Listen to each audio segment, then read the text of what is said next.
Hello friends, आप देख रहे हैं इंग्लैंड सेंस और आज इस वीडियो में हम बात करेंगे भारत और चीन के बारे में। जो हमारे अंदर जो दिमाग में जो चल रहा है वो एक्चुअली में मैंने कुछ अध्ययन किया और उसके बाद मुझे पता चला। अभी हम क्या करते हैं, भारत जैसे कि हम देश के हित में कोई मैसेज पढ़ते हैं सोशल मीडिया पे या फिर समाज के संबंधित पढ़ते हैं तो हम लोग तुरंत उसे फॉरवर्ड कर देते हैं। हम लोग ये नहीं देखते कि वो कितना पुराना है, उसका असर क्या होगा, है ना, समाज के ऊपर क्या असर पड़ेगा, कुछ नहीं देखते। तुरंत फॉरवर्ड, ये इस दोस्त को यहाँ पर फलाने ग्रुप में भेज दिया और ये मैसेज इस तरह से वायरल हो जाते हैं क्योंकि सबको अपना देश प्यारा है भाई, तो मैसेज तो वायरल होगा। तो ऐसे ही हमने एक मैसेज देखा था, उसमें लिखा था कि हाल ही में दिल्ली में जो व्यापारी होते हैं, जो अंतर्राष्ट्रीय स्तर पर व्यापार करते हैं, तो उन्होंने चीन की जो डिमांड थी वो 150 अरब डॉलर की या जितने भी है, लाख डॉलर हो गए, जितने भी होंगे, वो डिमांड को ठुकरा दिया है। चीन की इतनी डिमांड कभी थी ही नहीं, पहली बात तो, ठीक है। चीन 15 डॉलर, 14 अरब डॉलर, 15 अरब डॉलर, इसके ऊपर जाता नहीं है, ठीक है। तो 150 अरब डॉलर की तो बात ही छोड़िए आप, ठीक है। तो पर डे की बात कर रहे थे वो, मतलब मैसेज में था ऐसा। मैसेज जो मैं आपके सामने रखता हूँ, ये मराठी में है, लेकिन इसमें लिखा है कि भाई दिल्ली में कुछ व्यापारियों ने किया क्या कि चीन के साथ जो सौदा था उस सौदे के में क्या है कि उन्होंने खरीदारी बिकवाली बिल्कुल बंद कर दी। तो चीन को इतना नुकसान हुआ, 150 लाख करोड़ रुपए। आंकड़ा बहुत ज़्यादा था जो कि साल भर में भी इतना पूरा नहीं होगा, ठीक है, इस तरह से था। तो अगर एक दिन में दिल्ली में ऐसा होता है तो व्यापारी आगे भी कुछ समय में हिंदुस्तान की जनता के साथ रहेंगे और आगे वो बहिष्कार करते रहेंगे चीन के सामान के ऊपर, खरीदेंगे नहीं। तो चीन इसलिए बौखला गया है और अब वो दबाव डालने की कोशिश कर रहा है। तो कहने का मतलब ये है कि हम लोग बहुत ताकतवर है, हम मजबूत है, हमारे व्यापारी हमारे साथ हैं, ठीक है। लेकिन मैं आपको हकीकत बताता हूँ। कुछ न्यूज़पेपर में मैंने कुछ कटिंग्स को इकट्ठा किया है और वहाँ पर कुछ आंकड़े आए हैं कि चीन से जो आयात हुआ है भारत में, विश्व में भारत जितने भी देशों से आयात करता है उसमें सबसे ऊपर चीन है, जबकि 2019 में सबसे ऊपर अमेरिका था, ठीक है। ध्यान रखना आप, अभी इस वक्त आज ये 2021 चल रहा है और 20 में भी चीन ही सबसे ऊपर था, टॉप था, ठीक है। तो चीन से भारत ज़्यादा मात्रा में आयात कर रहा है। ये क्यों कर रहा है ये भी मैं आपको बताऊँगा। और इस वर्ष 2021 में 58.7 अरब डॉलर की खरीदारी भारत में हुई है, जबकि चीन ने उनके देश में हमसे जो माल खरीदा है वो है 19 अरब डॉलर का, जो कि अभी तक के रिकॉर्ड में सबसे ज़्यादा है, ठीक है। इतने रुपए का माल उसने अभी तक नहीं खरीदा था और ये भी वो क्यों गया है 19 अरब डॉलर, ये भी मैं आपको बताऊंगा। और हमने 58.7 अरब डॉलर का एक साल में, जबकि भारत चीन में क्या हुआ है, गलवान घाटी में आपको पता है कि सीज़ फायर में भी ऐसी घटनाएं हुई जो कि दोनों देशों को कुछ झेलना पड़ा। पहले सीज़ फायर के बाद डोकलाम विवाद भी हुआ था और फिर ये गलवान घाटी। बहुत धब्बा है ये दोनों देशों के लिए, क्योंकि सीज़ फायर के बाद ये नहीं होना चाहिए था। वैसे सीज़ फायर होना भी बहुत बड़ी बात है, नहीं तो अगर सीज़ फायर नहीं होता तो शायद पाकिस्तान से ज़्यादा हमें यहीं पर खर्च करना होता, चीन और भारत की सीमा पे, क्योंकि सीज़ फायर ही है जब से भी ये हुआ है ये समझौता, उससे हमें बचाते आ रहा है। ये एक समझौता होता है, यही समझौता होता है। जैसे कि आपने अभी पढ़ा होगा दोहा समझौता, है ना, जो अमेरिका और तालिबान के बीच हुआ था। भारत और पाकिस्तान के बीच शिमला समझौता हुआ था। ये समझौते जो होते हैं इनको आप तोड़ नहीं सकते। हम लोग बोलते हैं ना कि भारत सरकार क्यों खरीदती है, नहीं खरीदना चाहिए चीन से, लेकिन वो समझौते होते हैं, पहले कभी उसके ऊपर हस्ताक्षर हुए, दोनों देश राजी हुए हैं, उनको आसानी से तोड़ा नहीं जा सकता। कोई भी सरकार ऐसे नहीं कह सकती कि हम लोग ये कल से बंद कर देंगे, ऐसा बिल्कुल नहीं हो सकता, ठीक है, क्योंकि अंतर्राष्ट्रीय संगठनों का फिर दबाव आता है, फिर देश अलग थलग हो जाता है, ठीक है। ये तो सरकार का है, सरकार ने फिर भी उस गलवान घाटी में जो भी हुआ उसके बाद में चीन के जितने भी ऐप्स थे उनको बंद कर दिया है, ठीक है, फिर भी बंद कर दिया है। लेकिन ये जो चीज़ था, जो पहले से जो सौदे हुए हैं, समझौते हुए हैं, उनको नहीं बंद कर सकती इतनी आसानी से, ठीक है। उसको बंद करने का तरीका इसी वीडियो में आगे मैं धीरे धीरे आपको बताऊंगा कि इस तरीके से वो अपने आप बंद हो सकता है, ठीक है। तो आप जो व्यापारी को कंधे पे लेके चढ़ा रहे ना, व्यापारी, तो उन्हीं की मैं बता रहा हूँ आपको, ठीक है। आगे चलिए ना, देखते रहिए। तो ये है अब देखिए ये 58.7 अरब डॉलर का जो माल हमने खरीदा है चीन से। क्यों खरीदा है? क्योंकि भारत चीन के साथ विवाद चल रहा था, भारत का चीन के साथ में। भारत नहीं चाहता था चीन से कुछ व्यापार किया जाए। नथुला का ट्रेड अभी भी बंद है, अभी भी बंद है नथुला का ट्रेड, क्योंकि वहाँ पर एक बहाना है कोविड-19। ठीक है, वैसे कोई भी सौदा एकदम से काटा नहीं जा सकता, क्योंकि अगर वो भी चीन भी जिम्मेदार है, विश्व में बहुत बड़ी शक्ति है और भारत भी बहुत बड़ी शक्ति है, तो हम लोग ऐसी असामाजिक बिहेव नहीं कर सकते हम लोग। ठीक है, इंडिया है महान देश है, चाइना भी महान देश है, इनको फॉलो करते हैं, तो ये जो लोग हैं फिर महान देश है, ये इस तरह से बिहेव नहीं कर सकते छोटे मोटे देशों की तरह, तो इसलिए उनको अपने रास्ते पे चलना होता है तकरीबन। तो ये है, तो भारत में कोविड का चल रहा था तो दवाइयों की कमी थी, भारत में कम दवाइयाँ बनने लगी थी, तो भारत ने चीन से दवाइयाँ खरीदी, तो इसीलिए भारत ने भी कभी इतने रुपए का सामान पहले खरीदा नहीं था।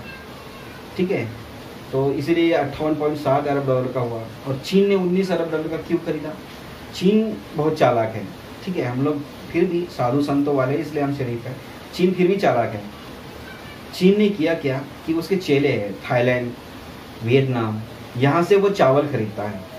कोविड के पीरियड में फसल बहुत कम हुई पूरे विश्व भर में, है ना, क्वारंटाइन और ये क्या बोलते हैं उसको, लॉकडाउन, इन सब के कारण क्या है, फसल हुई नहीं। भारत ने, हमारे जो पीएम थे, इन्होंने पहले ही देखा था कि ये खतरा आने वाला है, तो उन्होंने पहले ही क्या किया था कि खेती को जारी रखा जाए, किसानों को उन्होंने खुला छोड़ दिया था। इसलिए हमारे देश में अभी अनाज की समस्या नहीं है, ये बात सोच लीजिएगा आप। ठीक है, बाकी और देशों में ना लाले हैं खाने के लिए, वांदे पड़ रहे थे बिल्कुल। चीन में चावल कम पड़ रहे हैं, खाने की चीज़ें कम पड़ रही है, तो उसके जो चेले हैं, सबॉर्डिनेट है वो है थाईलैंड, वियतनाम, इस तरह से छोटे छोटे देश उसने पटा रखे हैं, श्रीलंका, है ना, पाकिस्तान, ये सब पटा रखा है उसने, तो इनसे ये वो खरीदारी करता है। अब क्या हुआ कि कोविड के कारण वहाँ पर भी फसल नहीं हुई, तो चीन ने फिर भी भारत को नहीं देखा। देखिए ना, चीन ने फिर भी भारत, ऐसे नहीं सोचा कि भारत में बहुत ज़्यादा मात्रा में खाने की चीज़ें मिलती है तो वहाँ से खरीदा जाए, नहीं खरीदा उसने और दूसरे देशों का भ्रमण किया। दूसरे देश, जितना चीन चालाक है, वो भी तो अपने लिए थोड़ा बहुत चालाक होंगे, बुद्धिजीवी है सभी, तो उन्होंने सोचा कि ना, चीन तो पहली बार हमारे पास आया है, तो उन्होंने रेट बढ़ा दिए। अगर जहाँ 10 रुपये हो गए वहाँ पर 15 रुपये कर दिए होंगे। तो चीन तो पहले ही बनिया है, तो वो सोचा कि ना, जब वही चीज़ मुझे 9 रुपये में भारत में मिल रही तो मैं तुमसे 15 में क्यों खरीदूँ। फिर आया दौड़ा भारत में, तो भारत से चावल, चीनी, रिफाइंड और ये सब लेके चला गया।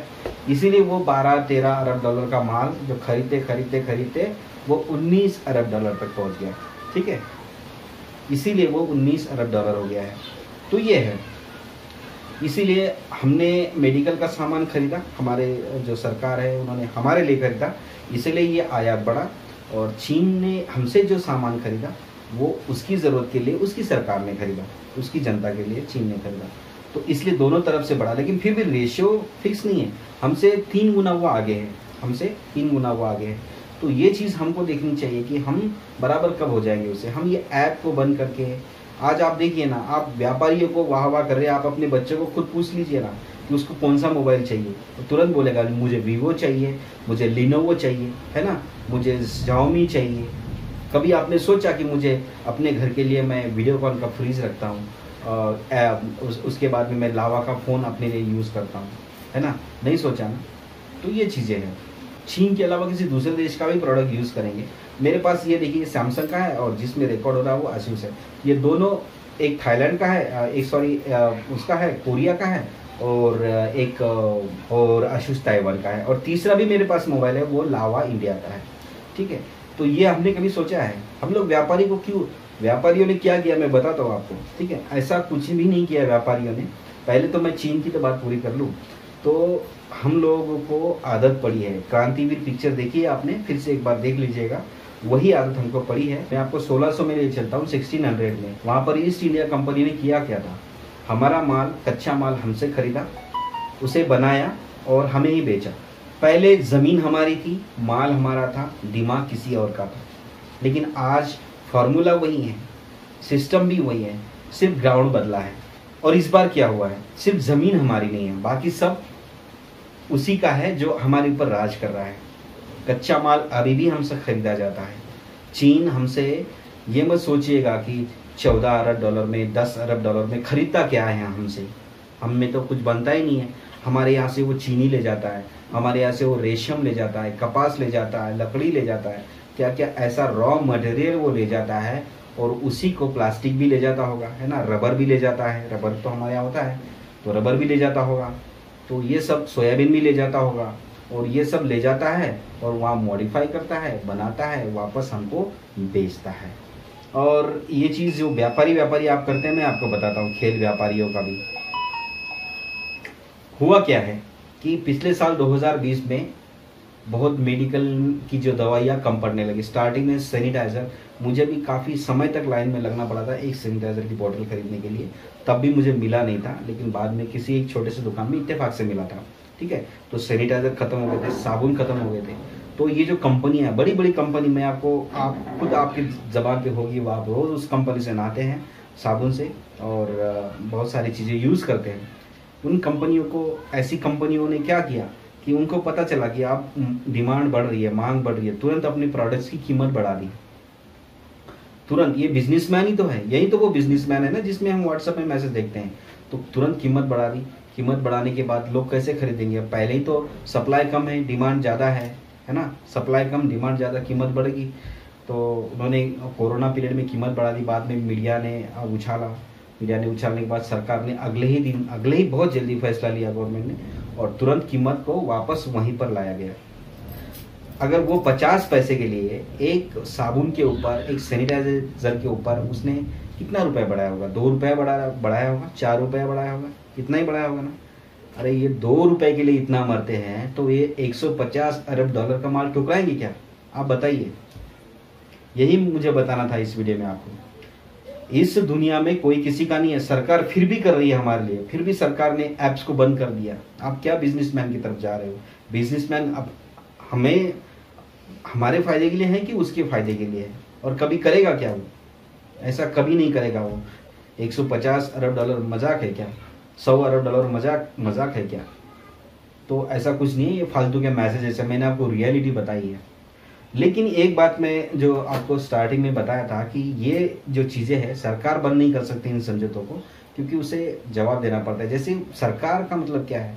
एक घर का मालिक है, साधारण मालिक कुछ नहीं कर सकता। मालिक पड़ोसी के साथ झगड़ा नहीं कर सकता, क्योंकि मालिक को पता है आज मैं पड़ोसी के साथ झगड़ा करूंगा तो कल सबसे पहले मदद के लिए मेरा पड़ोसी ही आएगा, चाहे वो मेरा दुश्मन हो।